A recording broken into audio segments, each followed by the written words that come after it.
Sa kapapasok lamang po na balita, nakatakdang sampahan ng kaso sa ombudsman ni JB Sebastian, si Senador Laila De Lima. May report ang aming kasamang si Joy Gumatay live mula sa may tanggapan ng ombudsman. Joy? Audrey, nandito nga tayo ngayon sa Office of the Ombudsman nang matanggap natin ang na ngayong hapon bandang alas 2 ay maghahain ng kaso si Attorney Eduardo Ariba, ang abogado ng inmate ng bilibid na si JB Sebastian laban kay Senadora Leila De Lima. Sa ngayon, Audrey, ay wala pa tayong established and clear background sa likod ng kasong ihahain laban kay Senadora Leila De Lima, pero meron tayong mga anggulo na tingnan sa likod na hain ng kaso ngayong hapon. Una ay ang naganap na riot sa New Bilibid Prisons last week, Wednesday, kung saan namatay si Tony Co, nag-agaw buhay si Peter Co at nakatanggap nga ng multiple stab wounds itong si JB Sebastian. At ayon kay House Speaker Palion Alvarez, malaking factor sa likod ng naganap na riot sa New Bilibid Prisons ang pag-reveal ni Senadora Leila De Lima na di umano'y government asset itong si JB Sebastian. At ayon nga sa ating Speaker, dapat maghinay-hinay itong si Senadora Leila De Lima sa mga bagay na ibinabahagi niya sa media dahil nasa sacrifice umano yung seguridad ng ating mga inmates sa loob ng New Bilibid Prison na hinihingan nga sana ng impormasyon ng Kongreso ng mababang kapulungan sa pagpatuloy ng kanilang pagdinig patungkol nga dito sa pagiging ng illegal drug trade sa New Bilibid Prison. Isa pang anggulo na nakikita natin, Audrey, na may relasyon dito sa paghahain ng kaso ay ang pagpapatuloy ng sa mababang kapulungan dito nga sa trade, drug trade ng daang administrasyon kung saan kalihim pa ng Department of Justice Senadora Leila De Lima. Bukas ito ay magpapatuloy at naalala nga natin na mga konsita itong JB Sebastian, ngunit nilinaw niya na punta naganap pagdinig dahil natatakot sila na baka maapektuhan ni JB na pagdinig. Pero nilinaw ng mga kongresista na pumunta man o hindi si JB Sebastian sa pagdinig ay magpatuloy ang kanilang investigasyon patungkol sa pagiging talamak ng illegal na droga sa loob ng New Bilibid Prisons noong nagdaang administrasyon. Kasalukuyan po ng Legal Counsel ng New Bilibid Prison high-profile inmate JB Sebastian na si Attorney Eduardo Ariba naghain po ng kaso sa Ombudsman laban kay Senadora Leila De Lima. Narito po ang balita. And inexcusable negligence. Dito ito nagugat noong i-transfer ng mga respondents by Director Cruz, Schwarzkopf, Superintendent Schwarzkopf, and Secretary De Lima herself when they ordered the transfer of JB Sebastian from maximum security compound to Building 14. It should be noted na bago i-transfer si Sebastian, sumulat siya kay Director Cruz, kay Schwarzkopf, kay Secretary De Lima na huwag siyang dalhin doon sa Building 14 dahil namimiligro ang buhay niya dahil noong ni-raid ang maximum security compound at yung Bilibid 19 dinala doon sa NBI dahil maraming nakuhang mga illegal na mga kontrabando at droga sa maximum security compound. Ang pinagbintangan na nagsuplong o nagbigay ng informasyon kina Secretary De Lima ay itong si JB Sebastian na noong may plano ang gobyerno na i-transfer si JB Sebastian sa Building 14, sinabi ni JB Sebastian, huwag niyo po akong dalhin doon, mamimiligro ako dahil andoon yung Bilibid 19, doon din nakadetain. Siguradong papatayin siya dahil pinagdudahan siya na siya yung informant ng gobyerno. Now, despite that request, still tinuloy pa rin nila, dinala sa Building 14 hanggang sa nung nagkaroon ng investigation patungkol doon sa proliferation ng illegal drugs dyan sa maximum security compound sa Bilibid, sa New Bilibid Prison, nagkaroon ng press statement si Senator De Lima at sinabi niya in public na itong si JB Sebastian isang asset ng gobyerno. Dahil dito sa revelasyon na to, lalong nagalit yung mga taong naapektuhan sa raid sa New Bilibid Prison. Kaya tinangkang patayin si JB Sebastian noong September 28. Lalong lumala at lalo nilang pinahamak si JB Sebastian noong inanunsyo na isang asset nga si JB Sebastian. Under the law, kapag ikaw ay asset ng gobyerno, under whatever circumstance, hindi dapat i-disclose kasi manganganib ang seguridad ng isang asset ng gobyerno. Bukas po ng umaga,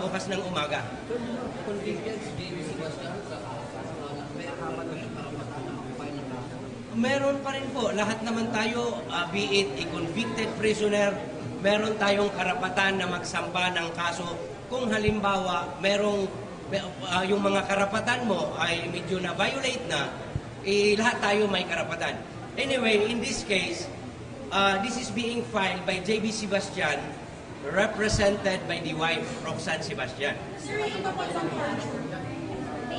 Maliban doon sa violation sa Anti-Graft and Corrupt Practices Act, Sebastian also files a complaint for violation of the Anti-Torture Law of 2009. Kasi po, noong nilipat si JB Sebastian upon order of Secretary de Lima, Director Cruz, and Superintendent Schwarzkopf, nung nilipat siya sa Building 14, he was placed in an isolation confinement, solitary cell, kung saan siya lang mag-isa doon, lock up 24/7, walang makausap. So that is mental torture. Under the anti-torture law, what is being prohibited is to subject a person to torture. And torture includes not only physical torture, but mental torture. Placing Sebastian in a solitary confinement, locking him up 24/7, not allowing anybody to visit him, that is tantamount to mental torture. Matagal po. We have proof na sa mga panahon na yon, he was locked up 24/7 dahil meron kaming mga sulat dated October 27 addressed to then Secretary of Justice Kagiwa na sinabi namin, pagdala kay Sebastian, lock up siya, nasa solitary confinement, that is tantamount to torture. We invoke the law against torture. Umabot ng mga hanggang January, JB Sebastian was transferred October 6 of 2014. Mga January, ganun pa rin po. Kaya as early January or February of 2016, we also filed a request at we called the attention of the concerned agencies na merong torture na nangyayari dito dahil nga mental torture to dahil isolation, he was isolated from the rest of the prisoners, locked up siya 24/7 behind steel bars. Sir, di ba dahil may attempt sa buhay niya, I mean, di ba para sa security niya, kaya siya nilagay sa solitary confinement? Yun nga po ang concern, dapat hindi na lang dinala doon. Yun yung evident bad faith na sinasabi namin or gross inexcusable negligence ng mga respondents dahil alam na nilang may threats to life, yet dinala pa rin nila doon. It is as if feeding Sebastian to the lions. Andun yung Bilibid 19 eh. Pinaghalo-halo sila lahat.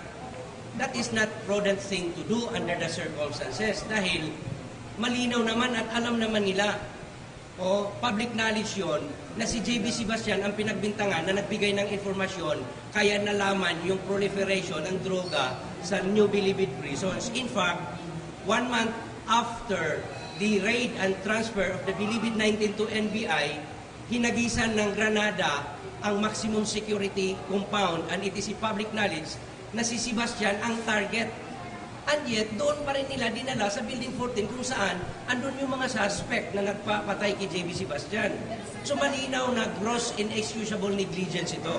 Talaga ba, Sir, asset po siya ng gobyerno? We cannot confirm that. Pero yun nga ang sinabi ko, merong public announcement si Senator De Lima na asset si Sebastian. So lalo nilang in-expose for the second time itong tao na ito to danger and to threats to his life. Dahil sabi ko nga, under whatever circumstances, hindi dapat i-disclose na ang isang tao ay asset ng gobyerno dahil mamimiligro ang buhay niya. True enough, after announcement, after the public statement na si JB Sebastian is a government asset, nangyari nga, pinatay si JB Sebastian. Fortunately, buhay pa rin siya hanggang ngayon. There was a frustrated murder, a premeditated plan to kill him. Bakit nangyari yun? Una is yung pagdala nila sa Building 14 at pangalawa, yung public announcement na isang government asset. Necessarily, magagalit yung mga drug lords sa kanya at kung sino man ang involved dito sa proliferation ng droga sa New Bilibid prisons. Sir, you know for a fact na kaya siya nalagay sa solitary confinement dahil that was the only way for the DOJ or NBP to keep him safe. Nasabihan ba kayo doon? Wala naman pong silang rason kung bakit nilipat si JB Sebastian. In fact, on record, meron kaming request na bibigyan kami ng kopya ng order ng sinasabi nilang interagency order or decision para ilipat si Sebastian. But we have documents to show that it was former Secretary De Lima who ordered the transfer of JB Sebastian. And that is on record. Meron kaming dokumento na sinabi ni Director Cruz na they cannot transfer Sebastian back to maximum security compound from Building 14 dahil Sebastian was transferred upon the orders of the former Secretary of Justice De Lima. Solitary confinement yung tinatanong ko. Were you informed or parang sabihan man lang ba kayo na hindi, kaya nga namin siya linalagay solitary confinement dahil kayo na mismo nagsabi na he's in danger. So, Building 14 pa rin siya pero iso-solitary confinement namin siya para rin hindi siya makakap.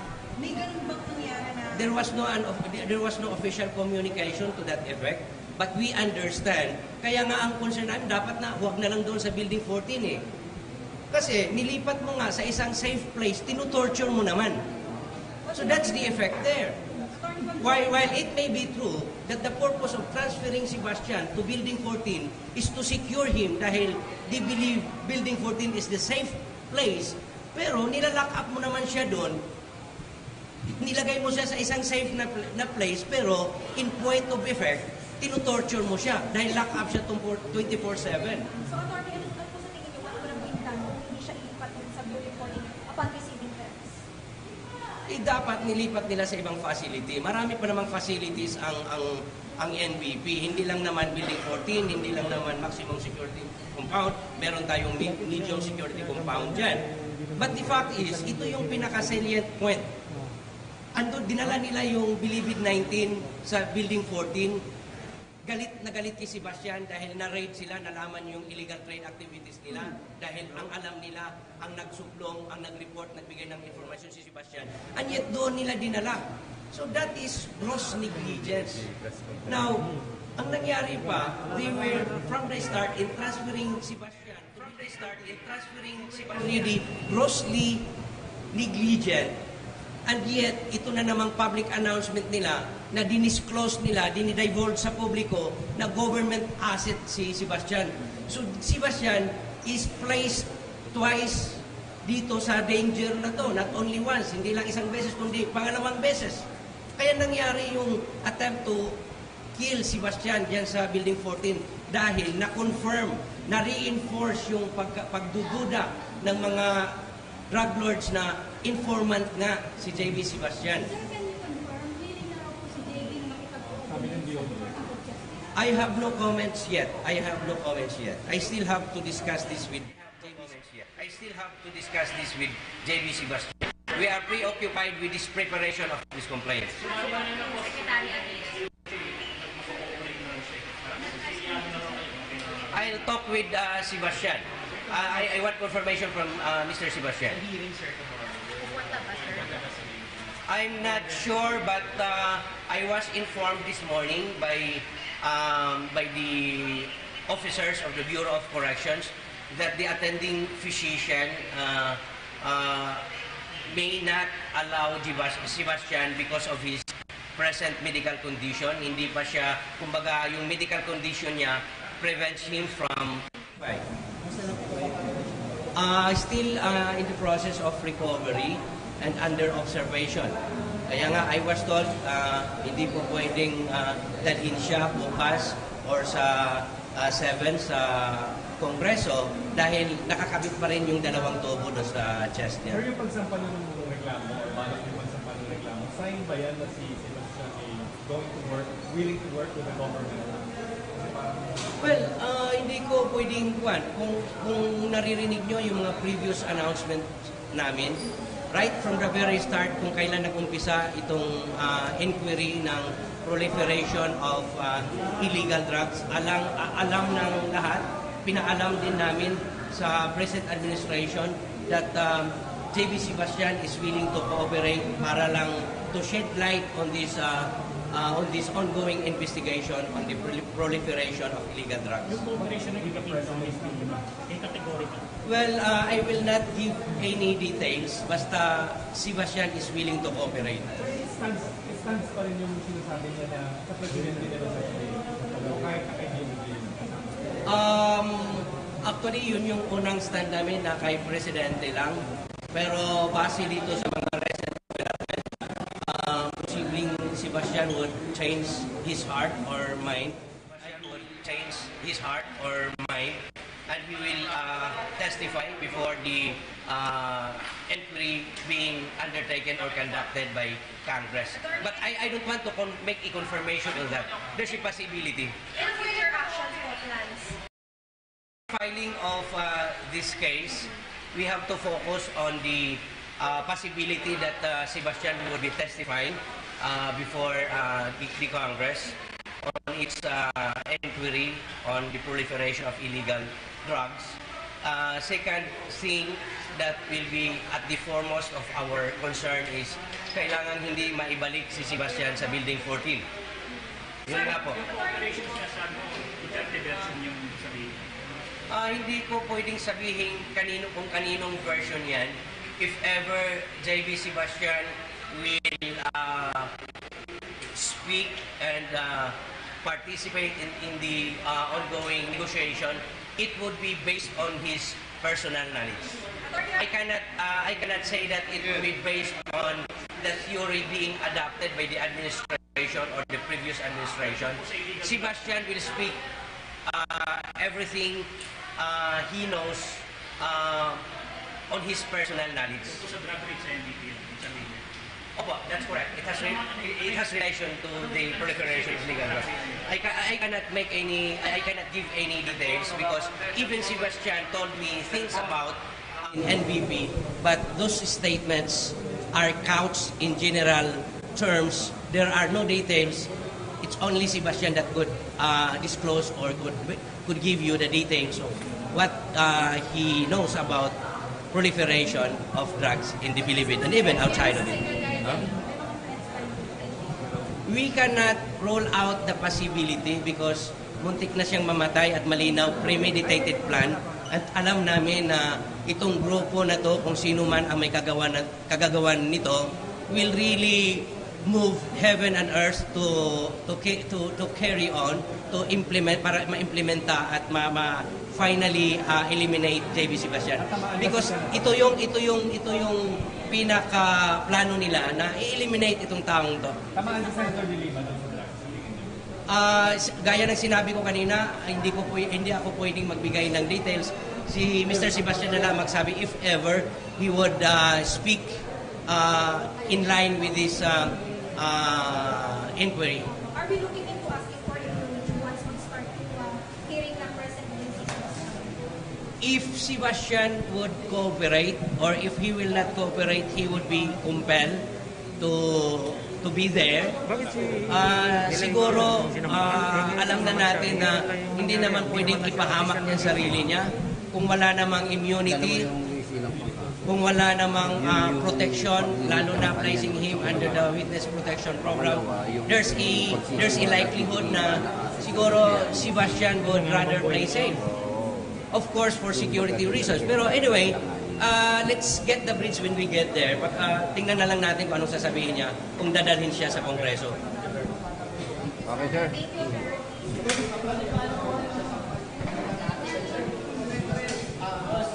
Thank you. Alis na kayo dyan, alis na kayo dyan.